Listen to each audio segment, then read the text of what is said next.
Conference जो है ये दो नुकात पे मुश्तमिल है।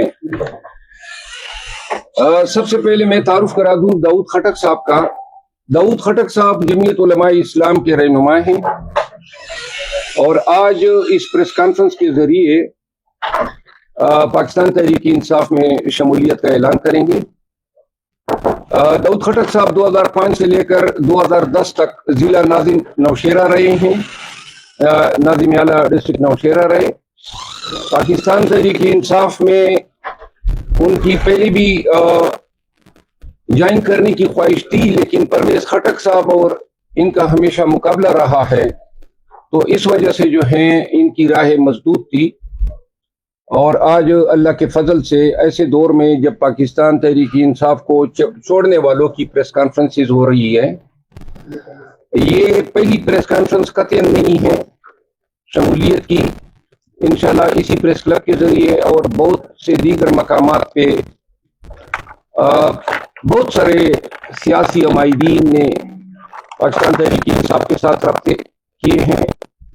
पाकिस्तान तहरीक इंसाफ में शमूलियत से कबल मकामी जुमातों, तंजीमों, जिले की तंजीम, सूबे की तंजीम, इन तमाम को एतमाद में लिया जाता है और ताकि कोई इंतशार पैदा ना हो। दाऊद खटक साहब की ख़ानदान की नेकनामी, इनका सियासी इलाके में जो खिदमात हैं और पाकिस्तान तहरीक इंसाफ की मकामी तंजीमों के साथ जो है उनका रवैया या इन आपस में ताल्लुकात जो थे, इन तमाम को मद्देनजर रखने के बाद सूबाई और मरकजी क़ियादत के मशवरे से और चेयरमैन PTI इमरान खान साहब की इजाज़त से आज इस प्रेस कॉन्फ्रेंस का इनेकाद किया जा रहा है। इस मौजू पे बात करने के बाद जो दूसरा नुक्ता है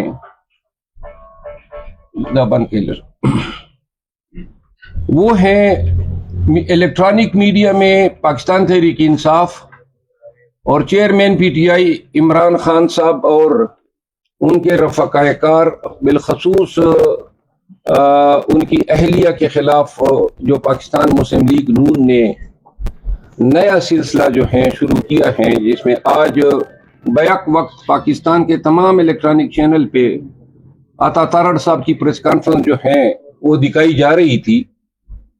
बदकिस्मती से हमें यह ट्रीटमेंट जो है इलेक्ट्रॉनिक मीडिया से नहीं मिल रही है, लेकिन इंसाफ का तकाजा ये है कि अगर कोई इल्ज़ाम लगाए जाते हैं और कोई जवाब दूसरे फरीक की तरफ से आता है तो वो जवाब भी आवाम तक पहुंचाना चाहिए। तो तमाम चैनल से गुजारिश है कि जो आज की प्रेस कॉन्फ्रेंस में जो इल्ज़ामात लगाए गए हैं, इस हवाले से हम सिर्फ ये नुक्ता नज़र अवाम पाकिस्तान तक पहुंचाना चाहते हैं कि जब नवाज शरीफ साहब पाकिस्तान आए तो वो ऐसे हालात में पाकिस्तान वापस आए जब पाकिस्तान जो है अपनी सर्वाइवल के उस नहज पे पहुंच चुका है जहां पे हम मेक और ब्रेक की सूरत हाल से दो चार हैं।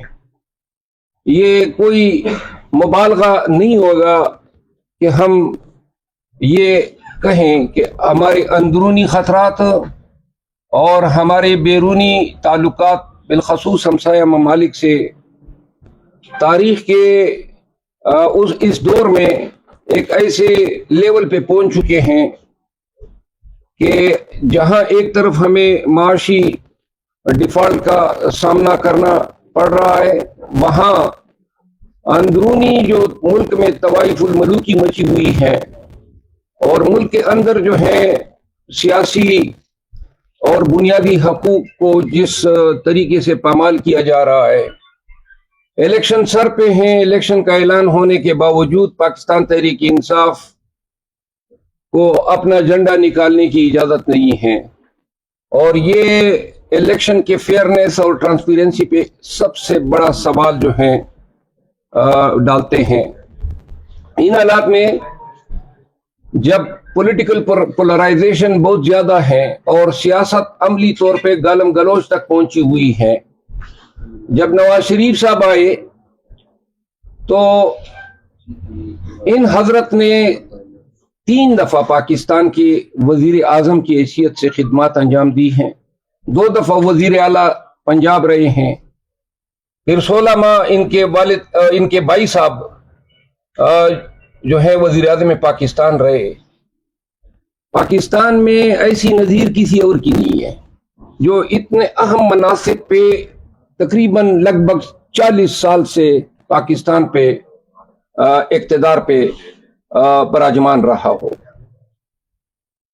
इन हालात में और उम्र के इस हिस्से में ये जरूर महसूस की जा रही थी कि शायद नवाज शरीफ साहब मुदब्बर सियासतदान का सबूत देते हुए मुल्क को बचाने के लिए, मुल्क में सियासी और जमहूरी अक़दार को फरोग़ देने के लिए कोई किरदार अदा करेंगे, क्योंकि जब 3 दफ़ा वज़ीर आज़म रह गए तो चौथी दफ़ा वज़ीर आज़म बनना या ये ख्वाहिश भी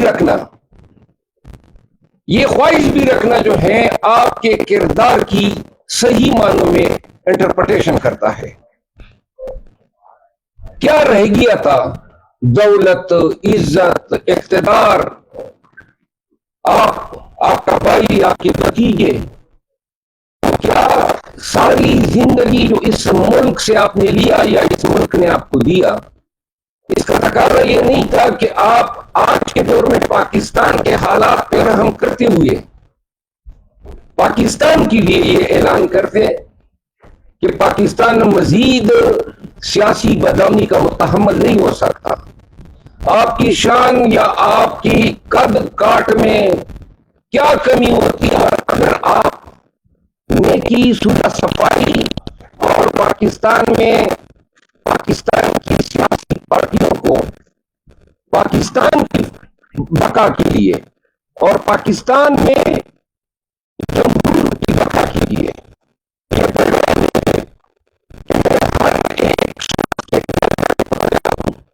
क्योंकि आपका भी दावा है और दावा कराने वाला का भी दावा है कि आप आज वक्त के कि आज के इस वक्त में आप पाकिस्तान को देने की बात करते हैं। न पाकिस्तानियों ने आपको चौथी दफा वज़ीर आज़म बनाना है और न इस के साथ जो आज आपके पार्टी के लीडर्स ने इलेक्ट्रॉनिक चैनल में कैंपेन की है। बहुत शुक्रिया। दाऊद खटक साहब ने ऐलान कर दिया है कि आगे मशरूत तौर पे पाकिस्तान तहरीक इंसाफ में शमूलियत का ऐलान कर रहे हैं और पार्टी के तमाम कवायद व ज़वाबित के पाबंद रहेंगे और कमर कस भी है खान के काज में अपना हिस्सा डालने के। आप सबका शुक्रिया अदा करता हूँ। प्रेस कॉन्फ्रेंस के अख्तिताम से कबल 2 चीज़ों पे आप सबको आगाह करना चाहता हूँ। एक तो एक मशकूक शख्स हैं, इरफान नाम है, उसके तरफ से चेयरमैन पीटीआई और उनकी अहलिया की जो मैरिज बॉन्ड है उसको मुतनाज़ा बनाने के लिए एक फौजदारी इस्तिग़ासा दायर किया गया है, जिसमें इल्ज़ाम लगाया गया है कि इद्दत के दौरान शादी हुई। ये लग़व और बेबुनियाद इल्ज़ाम है और इस इल्ज़ाम को दायर करते वक्त कोई शहादत, कोई निकाहनामा या तलाक़नामा अदालत के सामने पेश नहीं किया गया।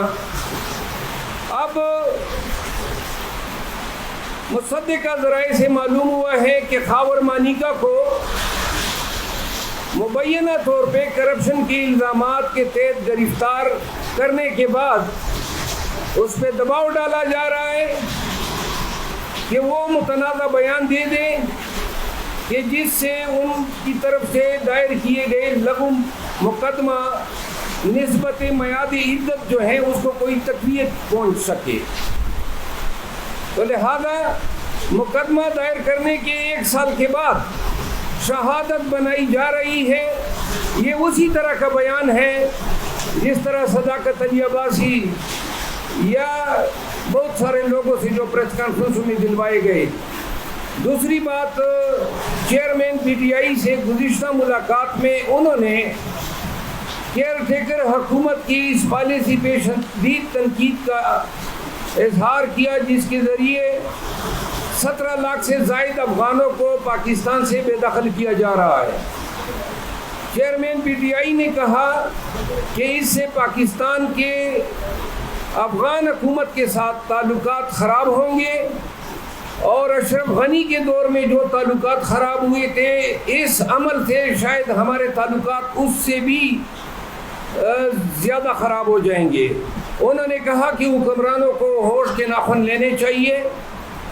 پاکستان کا قانون بھی کہتا ہے, سٹیزن شپ ایکٹ اور نیچرلائزیشن ایکٹ, کہ جو شخص پاکستان میں پیدا ہو جاتا ہے, اور یہی مروجہ قانون ہے امریکہ میں, کینیڈا میں اور بہت سارے دیگر ممالک میں, جو شخص پاکستان کی سرزمین پہ پیدا ہو جائے اور پھر آج تک سن 79 کے 1979 کے افغان ببر کارمل کی آمد کے بعد تقریباً 50 سال ہونے کو ہیں, تو جو لوگ 40 یا 50 سال پاکستان کی سرزمین پہ پیدا ہو کے رہ جائے, پھر انہوں نے پاکستان کی یہ قانون میں کنٹریبیوٹ کیا ہے. اب آپ ان کو کہہ رہے ہیں کہ 50,000 روپے اٹھا کے چلتے بنے. خان صاحب نے کہا کہ ایسی پالیسیاں بنانے والے لوگوں کو یہ علم نہیں ہوتا ہے کہ اخروٹ اور خروٹی میں کیا فرق ہے. جو افغانستان کی پالیسیاں بنا رہے ہیں وہ اخروٹ اور خروٹی میں فرق کرنا تو نہیں جانتے, لیکن پالیسیاں بنا لیتے ہیں. تو لہذا پاکستان تحریک انصاف افغان مہاجرین کے اس زبردستی کے انخلاء کی شدید مذمت کرتی ہے, اور انشاءاللہ کل خان صاحب سے ملاقات کے بعد جو ہماری پارٹی کی سطح پہ ایک بات ہوئی کنونشن کے حوالے سے, خیبر پختونخوا میں ہم کنونشن کا انعقاد کرنے جا رہے ہیں, جس کے لیے ہم نے پشاور ہائی کورٹ سے رجوع کیا اور انہوں نے ریٹ الاؤ کی. جس کے بعد مانسیرا کا واقعہ ہوا, مانسیرے میں انہوں نے وہاں پہ ہمارے کنونشن کے جگہ سے کرسیاں صوفے وغیرہ اٹھوائے, اور شہر میں داخلے کے تمام پوائنٹس پہ پولیس نے جو ہے ناکہ بندیاں کی اور لوگوں کو شہر کے اندر داخل نہیں ہونے دیا. اب مجھے ان کنونشن میں شرکت سے روکنے کے لیے ڈی آئی خان میں ایک FIR کی گئی ایک مشکوک شخص کی طرف سے, ایک سیاسی شخص کی ایما پہ. انشاءاللہ آنے والے ہفتے سے ہم کنونشن شروع کر رہے ہیں. خیبر پختونخوا کے تمام عوام کو, تمام قبائل کو علم ہو کہ یہ 500,000 افراد کی کنونشن منعقد کرانے سے بہتر ہے کہ آپ ہمیں دعوت ہی نہ دیں. جس ضلع میں جائیں گے, چھوٹا چھوٹا ضلع 10 لاکھ سے کم آبادی پر مشتمل نہیں ہے, تو لہٰذا پاکستان تحریک انصاف سے وابستگی رکھنے والے, پاکستان میں قانون کی حکمرانی چاہنے والے, پاکستان میں پاکستانیوں کی یہ 75-76 سالہ جو تقدیر ہیں اس کی تبدیلی پہ یقین رکھنے والے تمام قبائل یہ سن لیں کہ اگر قیادت آپ کے پاس آئے گی اور 1000, 500, 1500, 2000 ہوں گے تو یہی اثر ہوگا, پولیس والے آئیں گے اور آپ کے پروگراموں پہ دعویٰ بولیں گے. لہذا ہر ضلع سے اور ساتھ میں جو نیبرنگ اضلاع ہیں وہ کنونشن کے دن باری تعداد میں اس جائے پروگرام پہ پہنچیں جہاں پروگرام یا جہاں کنونشن کے لیے جو جگہ منتخب ہوئی ہوگی. اور اگر آپ 20-25 ہزار سے کم آئیں گے تو یہ قوتیں, یہ پولیس, یہ طاغوتی طاقتیں ہمیں اپنا حق ایکسرسائز کرنے نہیں دیں گے. تو لہذا اب آپ کی پاکستان تحریک انصاف سے آپ کی حمایت جو ہے وہ لفاظی تک محدود نہیں ہونی چاہیے. سب نے کنونشنز میں آنا ہوگا, پرائیویٹ پراپرٹیز میں ہوگی, کوئی ہم قانون میں ہاتھ میں نہیں لیں گے. ہم کنونشن کا انعقاد کرتے ہوئے یہ یقینی بنائیں گے کہ اس میں پاکستان کی سلامتی کی باتیں ہو. لہذا جب آئیں گے آپ کے شہر میں تو پھر آپ نے باری تعداد میں آنا ہے. یہ 100,000 نکل کے آپ ہمیں شرمندہ نہ کریں. 25,000 سے کم کنونشن، کیونکہ ہمیں علم ہے ہزاروں کی تعداد میں ہر ضلع سے لوگ ہم سے رابطہ کر رہے ہیں. صرف بلانا نہیں ہوگا، آپ نے خود بھی آنا ہوگا، اپنے دوستوں کو نکالنا ہوگا. قانون کی حکمرانی کے لیے ہر پاکستانی کو نکلنا چاہیے. کنونشن کے بعد ہم جلسے کریں گے اور یہ ہمارا حق ہے، کوئی ہمیں ایرانی کی نظر سے نہ دیکھے. جب ہر پارٹی کر سکتی ہیں تو ہم کوئی مریض سے نہیں آئے ہوئے ہیں اور نہ کوئی ہم ہندوستان کے باسی ہیں. یہ ہمارا حق ہے، ہم ایکسرسائز کریں گے، ڈنکی کی چوٹ پہ کریں گے. جو لوگ پرچے کروا رہے ہیں مزید کروا لیں، لیکن ہماری ہمت کو آپ دیکھ لیں، ہماری استقامت کو. ہم کنونشن بھی کریں گے، جلسے بھی کریں گے، الیکشن بھی لڑیں گے. جو یہ کہہ رہے ہیں کہ پاکستان تحریک انصاف کو امیدوار نہیں ملیں گے، امیدواروں کی قطاریں لگی ہوئی ہیں اور آپ کو تب حیرانی ہوں گی جب پورا پاکستان کیمپین کے دوران پاکستان تحریک انصاف کے لیے اٹھ کھڑا ہوگا. پورا پاکستان اٹھ کھڑا ہوگا قانون کی حکمرانی کے لیے. یہ 76 سال کی غلامی کو اب ہم نے حقیقی آزادی میں تبدیل کرنا ہے اور یہ ہم لے کے چھوڑیں گے. ان تمام گزارشات کے ساتھ تمام صحافی حضرات، چینلز، یوٹیوبر، سب کا میں مشکور ہوں کہ آپ نے ہمیں سنا اور ہمیں ٹائم دیا. اچھا سر، سوال ایک